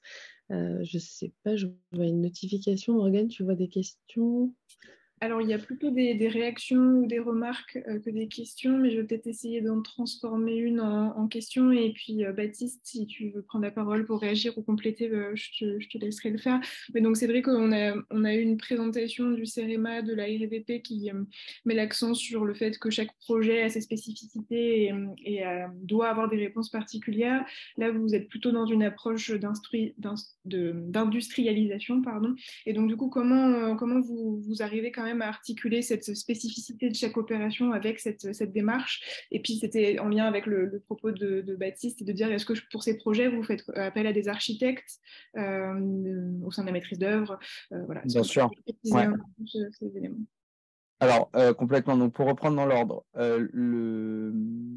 donc, nous, par rapport à ces opérations, le mot industrialisation, on va se le dire très clairement, il fait peur. Okay, parce qu'on pense, notamment dans le bâtiment, on pense les grands ensembles, on se dit mais c'est pas possible. Et le groupe Bouygues a participé aussi à ces grands ensembles. Et donc, ils n'ont pas fait des erreurs il y a 60 ans qu'ils vont refaire maintenant, quoi. Et alors, donc, la bonne nouvelle, c'est que non, parce qu'on apprend de ces erreurs. Et en fait, aujourd'hui, si vous regardez les voitures qui circulent dans la rue, je reprends l'exemple de cette industrie. En fait, pour certaines voitures, en fait, vous avez 80% de la voiture qui est construite dans la même usine. Et ensuite, c'est les 20% les 20% de spécificité qui vont faire la marque, la finition, etc., etc. Et donc, c'est vraiment dans cette idée que nous, on a un mur devant nous, un mur générationnel. La crise climatique, c'est pas un truc dont on peut discuter comme ça. Il y a un vrai sujet. Et du coup, par rapport à cette urgence, nous, on se doit, en tant qu'acteur, proposer des solutions qui permettent de répondre aux 3 piliers donc, de l'industrialisation, le coût, le délai, mais surtout la qualité. Aujourd'hui, je ne vais pas rentrer dans les grandes analyses d'industrialisation, de l'industrialisation du bâtiment, mais ce n'est pas parce qu'on va industrialiser qu'on va perdre en qualité, bien au contraire. Et surtout, comme je vous l'ai dit, on a une vraie volonté de faire des projets spécifiques. Si vous regardez les projets que je vous montre là, dites-moi s'il y en a un qui ressemble à l'autre. Pour le coup, là, c'est du logement en bande, mais on est là. Et vous imaginez bien, et ça, je sais qu'on est entre personnes de la construction, est-ce que vous imaginez honnêtement gagner un projet sans architecture? Moi, pour le coup, je ne suis pas de formation architecte. Je n'imagine absolument pas ça. Et aujourd'hui, on travaille à chaque fois avec des architectes qui connaissent leur territoire, leur urbanisme, et avec qui on fait des projets, puisqu'on sait très bien que ça dépasse largement. Voilà. L'idée, c'est que je n'ai pas parlé d'architecte dans le petit film que vous voyez. On n'a pas parlé d'architecte, puisque ce n'est pas une partie qu'on industrialise, c'est une partie évidemment qui reste dans la dévolution classique des projets. Et on est de la même façon qu'on vient aujourd'hui travailler, notamment quand vous avez vu quand je vous présente la brique numéro 2, où je vous dis que c'est local, biosourcé. On n'a pas une logique de grosse usine qui serait quelque part et qui viendrait d'éditer tous les modules d'innovation, tous les modules de rénovation énergétique pour la France ou l'Europe. On a une vraie vision pour nous de la rénovation. Ça doit être une opportunité pour chaque territoire, avec les industriels locaux, avec les fournisseurs locaux, avec les matériaux locaux. Et de la même façon, l'approche architecturale, justement pour respecter chacun des territoires, on le fait de manière spécifique à chaque projet et local le plus possible. Ok, merci pour ces précisions. Alors, effectivement, on va peut-être devoir conclure, malheureusement. Il y avait une autre remarque de Frédéric dans le chat, mais peut-être je vous laisse en prendre connaissance, Maxime. Et donc, je vais peut-être repartager mon écran pour laisser Brigitte conclure la matinée. N'hésitez pas à continuer d'échanger via le chat en attendant. Oui, le temps qu'on partage. Ça me permet, le temps qu'on affiche la présentation, donc de vous rappeler que les replays des 2 précédents rendez-vous sont déjà disponibles sur le site. Celui-ci aussi sera bientôt disponible sur notre site internet, ainsi que nous pourrons aussi vous transmettre certains supports en fin de rendez-vous, en fait, une sorte de compilation et un lien vers nos ressources. Donc là, c'était le 3e rendez-vous et donc la fin de ce premier cycle dédié à ce premier cycle de rendez-vous. On va entamer comme je vous le disais en introduction, les groupes de travail pour préparer la suite, en fait, les prochains webinaires ou conférences, ça dépendra un petit peu du format choisi, donc qui auront plutôt sans doute lieu fin 2023. Donc, en attendant ce rendez-vous-là, on vous annonce là quelques rendez-vous à venir dans lesquels vous pouvez vous inscrire. Morgane, si tu veux passer à la suite. Je vous ai parlé de la démarche quartier bâtiment du rail francilien en introduction. Claire, Simon en a parlé elle aussi. Sachez qu'il y a une commission là dans 2 jours, le 9 mars. C'est à l'espace Niemeyer, donc c'est vous voyez le bâtiment du Parti communiste en fait, qui est près de Colonel Fabien. Donc il y a une commission de BDF, donc c'est à l'échelle du bâtiment. Vous avez 4 projets qui passent, dont un projet en rénovation énergétique. Et il est toujours possible, il reste des places, donc c'est un grand espace, donc vous pouvez encore vous inscrire. Vous trouvez normalement toutes les informations sur notre site internet, mais peut-être que Morgane a-tu mis un lien dans le chat, je ne sais pas. Mais en tout cas, on verra les infos et vous pouvez aussi noter la date des 2 prochaines commissions à venir, c'est-à-dire le 13 avril et le 25 mai. Voilà, tout ça, c'est aussi en libre accès, puisque les commissions sont les temps participatifs, les projets viennent présenter, les équipes projets viennent présenter l'avancement de leur opération. Ça peut être en phase conception, en phase chantier ou en phase exploitation. Voilà. Et vous acceptez encore des projets neufs? Oui. Pour l'instant, oui. Bientôt, on saura sans doute la vie, ça peut plus. Le sujet des formations, je vous en ai parlé. Vous pouvez vous inscrire à nos formations là, du premier semestre, il reste encore des places.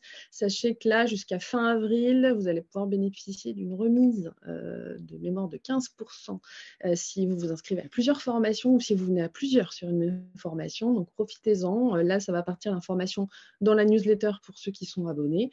Et pour les autres, regardez notre site et puis prenez contact avec nous si vous êtes intéressés.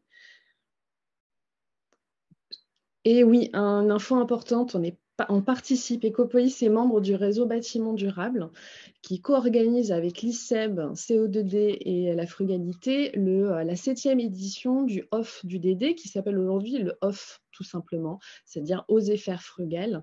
Donc c'est un appel à projet sur lequel vous pouvez inscrire vos projets de réhabilitation, donc voilà, c'est dans le thème de la matinée, de territoire ou de paysage. Donc l'appel à projet est ouvert jusqu'à fin mars. Vous pourrez retrouver toutes les informations sur notre site ou sur celui du OFF du DD directement. Donc voilà, n'hésitez pas à candidater, déjà dans le premier temps vous renseigner, puis voir si vous pouvez répondre aux critères. Voilà. Donc, pour certains, je n'en dirai pas plus, mais allez-y, parce que là, on est déjà à 51, donc on est un peu tard. Je ne sais pas, juste pour conclure, vous dire que voilà, on est une association, on fonctionne avec des adhérents, et que du coup, tous nos événements sont dans leur majorité du temps gratuit et accessible à tous. Donc, on a aussi besoin de votre soutien pour continuer justement à mener des actions et à pérenniser tout ça. Donc, si vous souhaitez rejoindre notre réseau, n'hésitez pas à nous soutenir et à adhérer si vous n'êtes pas encore adhérent. Voilà, on serait ravis de vous accueillir. Donc, n'hésitez pas à nous soutenir de ce point de vue-là. Et je termine en conclusion en remerciant encore chaleureusement nos intervenants, merci de leur temps. Je remercie aussi nos partenaires financeurs qui nous ont aidés à mener ces actions et je pense particulièrement à l'ADEME et aux services de l'État qui nous soutiennent particulièrement sur le cycle réhabilité. Et donc voilà, merci à tous, je vous souhaite une excellente journée et je vous donne rendez-vous très vite dans les prochains événements. Voilà. Merci beaucoup.